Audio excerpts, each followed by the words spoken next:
Buenas tardes, que Dios les bendiga a cada uno de ustedes. Agradecido de Dios de estar compartiendo este sábado aquí temprano con un tema que, aparte de que nos apasiona y nos envuelve, pues nos involucra por sensibilidad. Lamentable que los que hemos trabajado con estos temas tengamos que vivirlo día a día y que hayamos sido lo que hemos vivido, que nos interesemos y nos sensibilicemos, debe ser todo el país.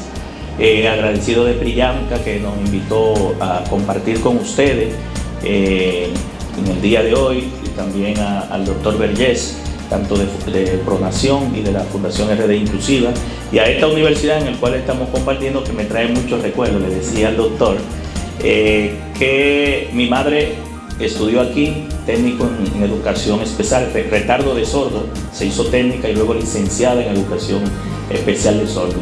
Todavía conservo aquí su tarjeta, su carnet de estudiante del año 79, y nada, yo alrededor de 14 años de clase en la UNFU, y fue de las fundadoras del Departamento de Educación Especial del Ministerio de Educación. Estamos hablando por los años 80. Murió hace 35 años, hay una escuela en Asua que lleva su nombre, y el pabellón de sordo tiene el nombre de mi hermano porque ella estudió todo eso, porque mi hermano no nació sordo, pero adquirió esa condición de una meningitis que le perforó su oído y perdió la audición a los 2 años. Nosotros tuvimos favorablemente, y no digo lamentablemente, que aprender la lengua de señas, porque como teníamos un hermano sordo teníamos que comunicarnos, y la lengua natural de una persona en condición de discapacidad auditiva es primero los labios. Mami siempre decía, leámoslo los labios, y si no puede entender, pues las señas o el abecedario, ¿verdad?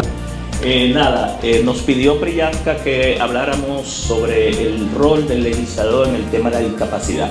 Los legisladores, y aquí nos acompaña un gran legislador, un veterano legislador y una persona que aportó mucho, sensible a diferentes temas, que es don Pelegrín Castillo, que compartimos mucho tiempo como legislador.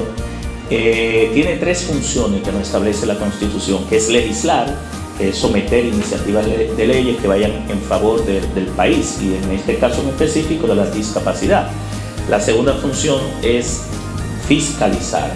Fiscalizar significa que nosotros como legisladores, por un lado, tenemos que monitorear y vigilar los fondos que le aprobamos al Poder Ejecutivo, ¿verdad?, desde el punto de vista de la asignación presupuestaria, pero también si hay funcionarios electos o designados que violan la ley.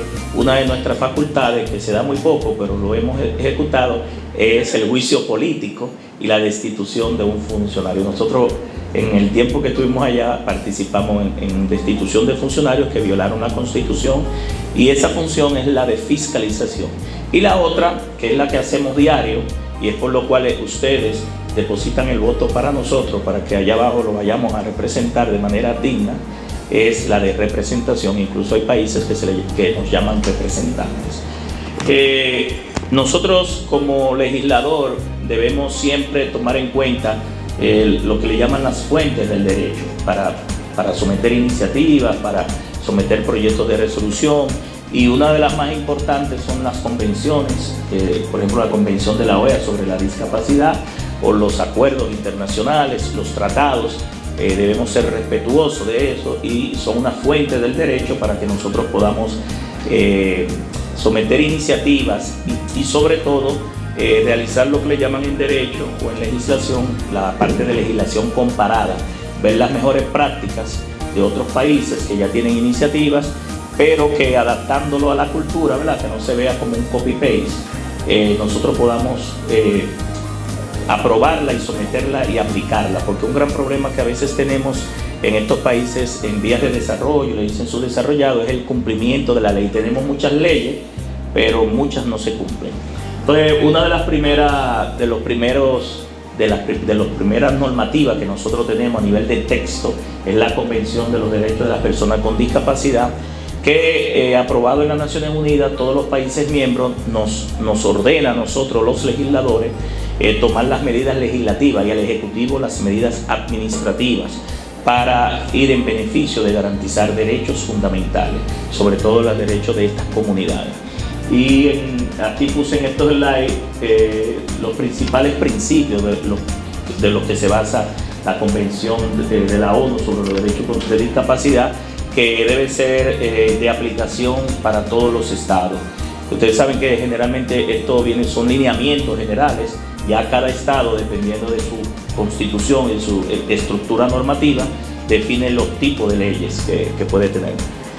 La Declaración Universal de los Derechos Humanos, bueno, aquí establece que toda persona tiene derecho al trabajo, a la elección en condiciones de igualdad equitativa, la protección con el desempleo, sin discriminación. El tema importante, sin discriminación, porque muchas veces las personas con discapacidad son discriminadas. Ahorita la expositora, no sé, no la veo acá, habló de que históricamente estos temas han tenido diferentes lenguajes. Se le llamaba el mudito, el cieguito, el cojito. Entonces todos esos términos eran discriminatorios, eran despectivos, y han ido evolucionando hasta hoy términos que nosotros, incluso a nivel de legislación, debemos manejar. Cada uno de estos proyectos de ley pasan por un sedazo para cumplir precisamente con términos que no sean ofensivos a la dignidad de esa persona que tiene una condición y que por su condición no podemos discriminarlo. Entonces hay que ser muy cuidadosos en los textos que utilizamos, incluso pasar por el sedazo de las definiciones bien precisas de lo que es, por ejemplo, sordera, hipoacusia, ceguera, movilidad reducida, aumentada, disminuida. Todas esas cosas hay que ponerlo en un punto muy preciso en las definiciones normativas. Establece también la igualdad de derechos y sobre todo de que ellos sean dotados de todas las herramientas. El próximo. El otro marco que nosotros tenemos es la Constitución de la República. Nosotros tenemos aquí el artículo 39 y 58 de la Constitución, que son los dos artículos que constitucionalizan, como nosotros decimos, los derechos de la discapacidad. Y aquí quiero agradecer a Luis David y a Alexa, que son dos pasantes de la Cámara de Diputados, que fueron los que prepararon esta presentación para ustedes, al cual pido un fuerte aplauso. Ellos son estudiantes del Marillá, ¿verdad? Los dos estudiantes del Marillá, que están en nuestra oficina haciendo pasantía, y también a la pasante Chantal, ¿verdad?, que es del bloque de nuestro partido, que es sensible con el tema. Nos pidieron estar aquí, no solamente prepararlo, entonces uno tiene que darle la participación a los jóvenes, ¿verdad? Entonces vaya nuestro reconocimiento a ellos. Entonces, el 39 establece que todos nosotros nacemos iguales, ¿verdad?, en derecho ante la ley, y que eso hay que garantizarlo, y que el Estado debe proteger y garantizar esa igualdad, tanto las instituciones públicas y privadas, sin ningún tipo de discriminación, los derechos, los deberes, las oportunidades. Habla de género, color, edad, discapacidad. Menciona aquí el término discapacidad, importante, porque de ahí se desprende la ley sobre discapacidad que hablaba la expositora anterior. Y luego el 58, que ya le da el mandato para proteger esos derechos. La próxima. ¿Por qué estamos aquí? Bueno, porque Priyanka me ha dado seguimiento aquí y me ha dicho, a mí me dijeron que tú eres el diputado de la discapacidad, y yo le dije, no, yo estoy completamente en capacidad, pero es por una situación vivida que ya le expliqué. Es lamentable que personas como nosotros, que tengamos que vivir una situación de autismo, de síndrome de Down, de una persona en condición de sordera, de visión, pues seamos lo sensibles al tema. Esto debe desplegarse desde el punto de vista, y así me lo dijo Pellegrín ahorita, preventivo, educativo, desde la escuela.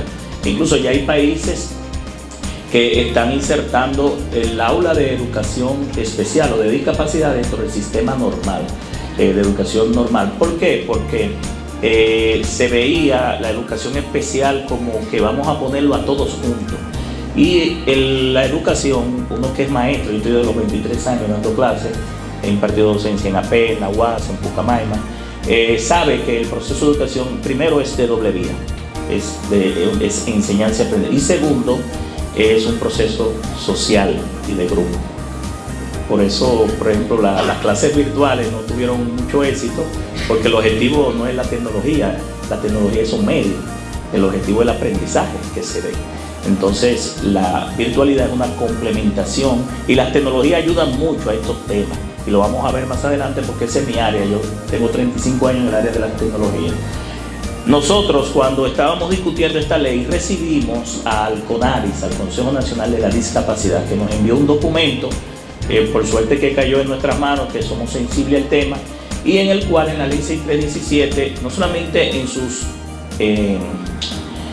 en sus mandatos del Intran, que establece 41 atribuciones del Intran, entre ellas que los subsidios lleguen a las personas envejecientes, discapacitados y los estudiantes, el subsidio al transporte, ¿verdad? El subsidio directo, entra el término ahí el subsidio a esas personas, pero también lo relativo en los principios, estoy hablando de los principios, a garantizar derechos, de que esta ley incluya que haya accesibilidad de los pasajeros, accesibilidad de los peatones y accesibilidad a los conductores. Ahorita hablaba también con Belley Pellegrín como aún la ley 241, que era una ley que tenía 50 años y que fue derogada por esta ley, ya establecía los aditamentos para las personas que eran enanas, que tenían los pies cortos o que no tenían una pierna, nada más tenían una, o que le faltaba un brazo y había que ponerle aditamento, garantizaba.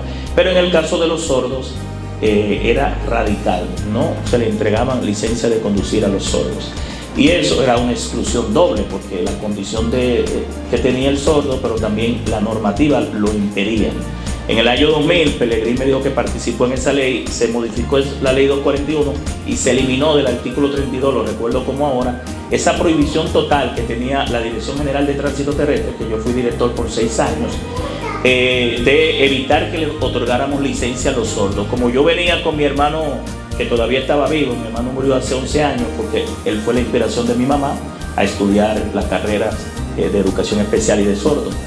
Mi hermano era en ese momento un líder de la Escuela de Sordos y presidente del Club de Sordos. Pues nosotros empezamos con el CONADIS, empezamos a darle la lengua de señas a todo el personal de servicio al cliente y pusimos un día para los sordos con mucha responsabilidad. Le acompañaba un traductor en lengua de señas los miércoles. Aquellas personas que tenían problemas que había que ponerle el audífono, se le ponía en la restricción, pero también se le ponía que era una persona sorda, para que si la gente de la ME lo retenía en las vías públicas, supiera el trato que le debía. Incluso el objetivo nuestro con la ley de la lengua de señas, que la vamos a ver más adelante, es buscar esa cultura general de que todos aprendamos la lengua de señas. Entonces en la ley también insertamos lo que tiene que ver con el semáforo para no videntes, que lo estaba pidiendo mucho el Patronato de Ciego allá en la calle cerca de Aguas, donde está la Correa y Cidrón, porque ahí ellos, creo que aparte de reunirse, también daban masajes, un centro de masaje para el tema laboral. Entonces tuvimos que incluir en la ley el tema de los semáforos para no videntes, con pitido, audible, incluso que tenga la facultad de tener un push button para que la persona que tenga con el bastón presione y cuando el sonido le dé, cambie en su favor, que así es que se usa en muchos de los países. Pero a mí, yo temía en ese momento la imprudencia de como somos los dominicanos, de que ahí cualquier persona imprudente se fuera a llevar un sordo ahí en esa Correa y Cidrón con esa intersección, porque la velocidad que se desarrolla después que tú sales de la UAS, del alma mater, es muy alta hasta llegar a la Lincoln. Esa esquina era muy peligrosa.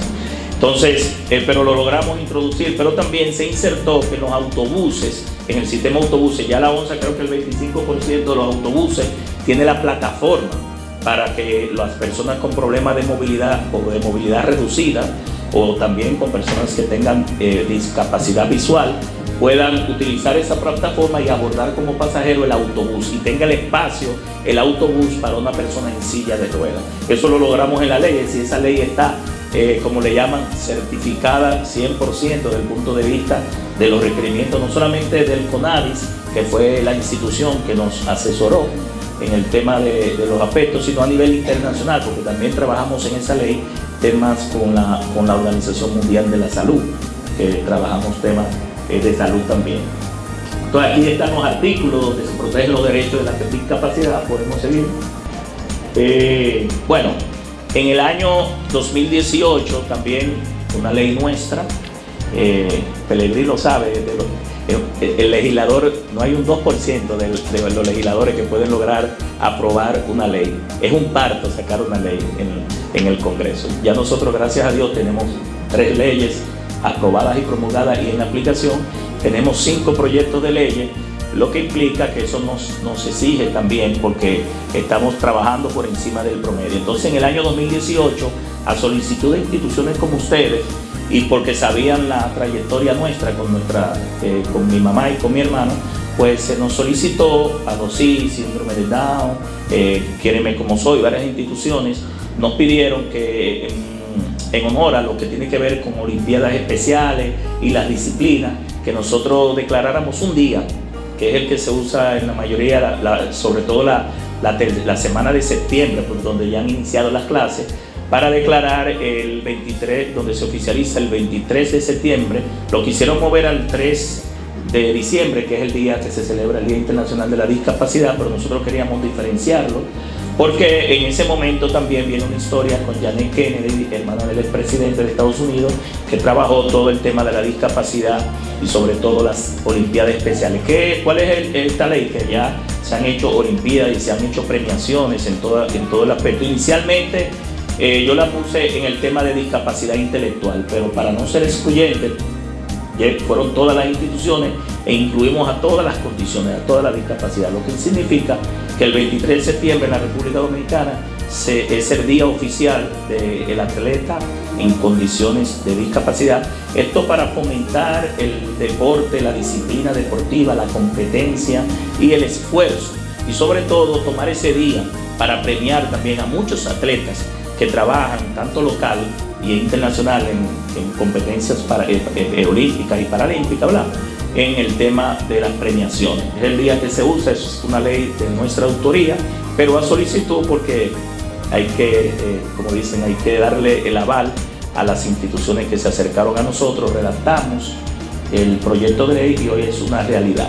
La otra ley que es también, que está a la derecha acá, que es una ley que, si la ley 6317 fue un parto, esta no fue tan parto, la anterior, esta es mayor, porque Pelegrín votó varias veces por ella. Esta ley ha ido 7 veces al Senado, se ha aprobado de manera unánime por todos los legisladores. Es difícil que un legislador le diga que no a la discapacidad, se lo digo de corazón. Es decir, nosotros hemos tenido siempre el voto unánime con los congresistas con estos temas. Si hay una sensibilidad en el Congreso con estos temas, y hay diputados que tienen condiciones especiales y diputadas. Yo tengo, Yudelka La Rosa tiene un niño digo niño porque ella le dice a Aarón que ya tiene 20 y pico de años, que toda la vida, porque la condición permanece. Betty Jerónimo también, hay legisladores sensibilizados con el tema y hay diputados con condiciones de motricidad también.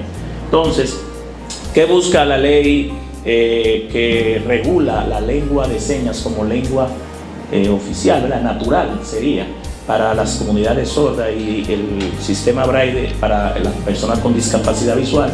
Es derribar, que es un mandato también que lo dio la Convención de las Naciones Unidas, derribar barreras de comunicación entre las comunidades que tienen la condición de discapacidad y las que no lo tienen.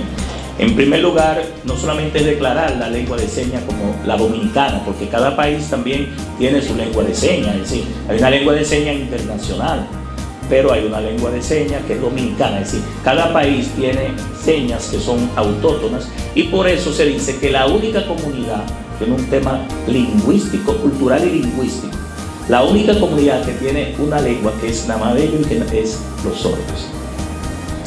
Es decir, esa es su lengua natural, la parte de la lengua de señas. Entonces después ellos pueden aprender el español, pueden aprender el inglés, pero su lengua, entonces, es un tema cultural, lingüístico, autóctono de cada país, y eso hay que preservarlo, porque estamos hablando, si nos vamos al diccionario de la Real Academia de la Lengua, que esas señas tienen un carácter de comunidad, de integración dentro de su comunidad, pero también que le permite interactuar con otras comunidades, porque para eso se usan los intérpretes. Entonces, la ley también busca formar a los intérpretes en lengua de señas, que aquí nadie forma a los intérpretes. Todo el intérprete que usted está viendo, nadie sabe dónde se forma, y eso no puede existir en un país donde se supone que somos un Estado democrático y de derecho. Hay gente que dice, no, yo me gradué fuera, pero no presenta el certificado, y la pregunta que uno se hace es, ¿y qué es lo que están enseñando?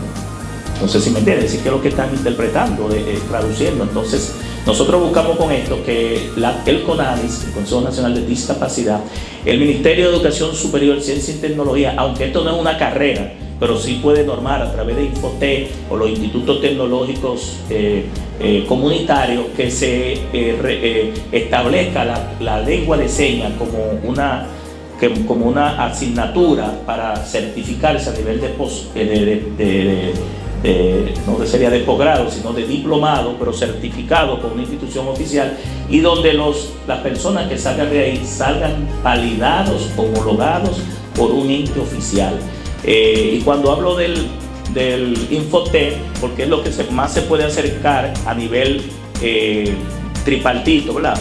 Trabajador, porque aquí hay un tema también de empleabilidad. La mayoría de las escuelas, nosotros debemos favorecer que los estudiantes salgan con una profesión, aunque sea técnica. Y en la escuela de sordos, donde mi mamá dio clase, mi hermano Luis Manuel salió técnico en imprenta, y mi hermano nunca dejó de trabajar.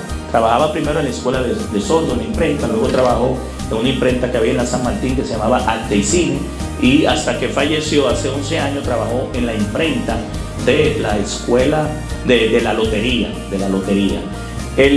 La escuela que tiene el nombre de mi mamá en Asua, a la entrada de Asua, en Quisqueya 2, tiene los pabellones para cada discapacidad, los pabellones para que salgan con una profesión, porque al final salen de bachillerato y no tienen con qué emplearse. La pregunta es, ¿la condición sigue? ¿Lo capacité? Y entonces, lamentablemente, la expositora anterior dijo que aquí hay mucha exclusión. Tengo el caso de mi hermano, que se consiguió una beca, pero le negaron la visa. Eso fue la frustración más grande para mi hermano. Pero en una universidad de fuera, porque aquí no lo aceptaban. Pero tengo otra más triste que mi hermano, que es muy triste, pero uno no puede individualizar, que es la hija del hermano de la diputada Lourdes Aibal. Esa joven ciega se gradúa de bachiller, extraordinaria. Va a inscribirse a una universidad, no le voy a decir el nombre porque fue la primera en que yo me gradué para no afectar imagen, ¿verdad? No es aquí, no es esta. No, pero como yo soy egresada de allá y di clase allá, no quiero hacer competencia desleal, ¿verdad? Por ética. Pero esa universidad le negó a esa joven que se inscribiera. Bueno, pues esa joven alegó esto: la Convención de las Naciones Unidas, alegó la Constitución de la República, alegó la Ley de la Discapacidad y obligó a esa universidad a inscribirla. Se graduó summa cum laude, 4.0 en Derecho, ya tiene 2 maestrías y está estudiando doctorado. Miren cómo el sistema a veces le pone restricciones, e incluso recientemente me mandó su padre otra maestría que hizo, creo que en el Ministerio de Defensa, y fue premiada por el CONE como esfuerzo de dedicación. Una persona que las instituciones privadas le iba a tronchar la oportunidad. ¿Cómo lo hizo? Con el software que dijo la joven, la expositora anterior, el JAWS, ¿verdad? O JAWS, que es un traductor de text to speech o speech to text, y que traduce de texto a sonido y de voz a texto. Y las personas con discapacidad visual pueden hacerse profesionales. Muchos se han hecho profesionales porque la tecnología permite que se dé la educación, que se dé la inclusión y que se facilite el acceso. También la ley, el proyecto de ley que ya esperamos que el próximo año esté, porque ya esta legislatura está terminando, ya casi concluye, no le voy a atosigar mucho por si tienen preguntas. También la ley establece que en todas las instituciones que dan servicio, como lo hicimos en tránsito terrestre, que pusimos un día para los sordos, se establezcan las señales auditivas y visuales para orientar desde la entrada hasta la salida, porque como dan servicio al público, y las que son privadas que dan servicio al público también, porque hay instituciones que son privadas pero de servicio público, tengan las señales auditivas y visuales, pero también que los intérpretes en lengua de señas estén en todos los noticiarios. Yo he logrado, modestia aparte, que la Cámara contrate 2 intérpretes. Los intérpretes que ustedes ven en la sesión son 2 intérpretes. Lo logramos del año pasado para acá, no existía. Es una presión continua, pero vamos avanzando. Hay una en la mañana, son 2, una en la mañana y una en la tarde, porque a veces las sesiones se terminan de noche y de madrugada, aunque ustedes no lo crean. Entonces, pero también nosotros como Cámara de Diputados hicimos la traducción a la ley, al braille de los 277 artículos de la Constitución de la República. Pero la propuesta nuestra que ya se está haciendo es traducir la Constitución, los 277 artículos de la Constitución, a lengua de señas, para que tanto el CONADI y todas las instituciones que dan educación puedan bajarlo, ¿verdad? Y tenga la Constitución y los sordos puedan saber sus derechos y sus deberes y puedan iniciar el relacionamiento con la parte normativa. Pero también el proyecto de ley busca que el Ministerio de Educación, la MESID, también junto con el CONADIS establezca las ayudas. Casi el 80% de las personas que tienen condiciones de discapacidad, aunque esto es igual para todos, la mayoría son de escasos recursos. La mayoría son de escasos recursos. Entonces, que a través de esos ministerios que tienen fondos suficientes, los audífonos para los sordos, los software de traducción para los ciegos, sean donados. Porque son, por ejemplo, hay audífonos que te cuestan de $4.000 a $6.000, dependiendo. Se pueden conseguir usados, pero ustedes saben que no es igual. Porque eso hay que hacer una audiometría, una timpanometría, y es adecuado, igual que la vista, que los lentes. Entonces, costoso mantener este tema de la discapacidad, pero busca lograr eso. Esperamos que en los próximos... bueno, este es un video donde los sordos han tenido que protestar, fueron incluso al Tribunal Constitucional. Creo que puede poner el video. ¿Tiene el video? Sí, lo tiene el video. Puede poner el video. Los sordos han hecho marchas desde el Parque Independencia al Congreso para que le aprueben su ley. Y fueron este año, porque ya se aprobó 6 veces, y sometieron un recurso de amparo para que el Congreso, a nivel de lo que le llaman por omisión, ha dejado de cumplir un mandato de la Convención de las Naciones Unidas y la Constitución, y ellos están pidiendo que el Tribunal Constitucional ordene a los legisladores que ya definitivamente esta ley de la lengua de señas sea una realidad. La mayoría de los países tienen una lengua que regula el tema de la lengua de señas. Sí, ahí está el presidente de ANSORDO actual. Hemos visto como en este periplo, Pillanca, hemos visto como 4 presidentes de ANSORDO. Inclusive empezamos con mi hermano, que en ese tiempo estaba vivo, en el 2011 falleció. Y ahí estamos. Pero le quiero, en definitiva, indicar, quiero mencionar también a Yudelka de la Rosa, que está junto con un proyecto que tiene que ver con el espectro autista, y un grupo de diputados que también son sensibles al tema. Estamos trabajando en una comisión bicameral para trabajar el tema del autismo y todas esas condiciones de discapacidad. Pero en definitiva, ya resumiendo, yo creo que la última que puede avanzar, no sé, bueno, ahí hablo del proyecto de ley de Yudelka, que tiene que ver con el trastorno de autismo. Nosotros tenemos 3 funciones, resumiendo, que es legislar, que es lo que hemos tratado de hacer siempre, ¿verdad? Lo que más se ve de un legislador, que somete un proyecto de ley, un proyecto de resolución, el de fiscalizar, que es lograr que esto se cumpla. Ustedes vieron que hay una ley del 2013, ¿verdad que sí? Pero hay que lograr que lo que está ahí se cumpla, que incluye un porcentaje de empleo para instituciones que son muy sensibles, que favorecen tanto públicas y privadas. Comunidades como esta que necesitan mucho de cada uno de nosotros. En definitiva, cualquier pregunta, cualquier información sobre el rol de un legislador con estos temas, estamos a la disposición, agradecido de Pillanca, de Vergés y de la UNFU de acogernos en el día de hoy, pero saben que cuentan con un Congreso que es incluyente con el tema de la discapacidad y con diputados y diputadas que estamos sensibles al tema y que no le decimos que no, siempre sí. Muchas gracias.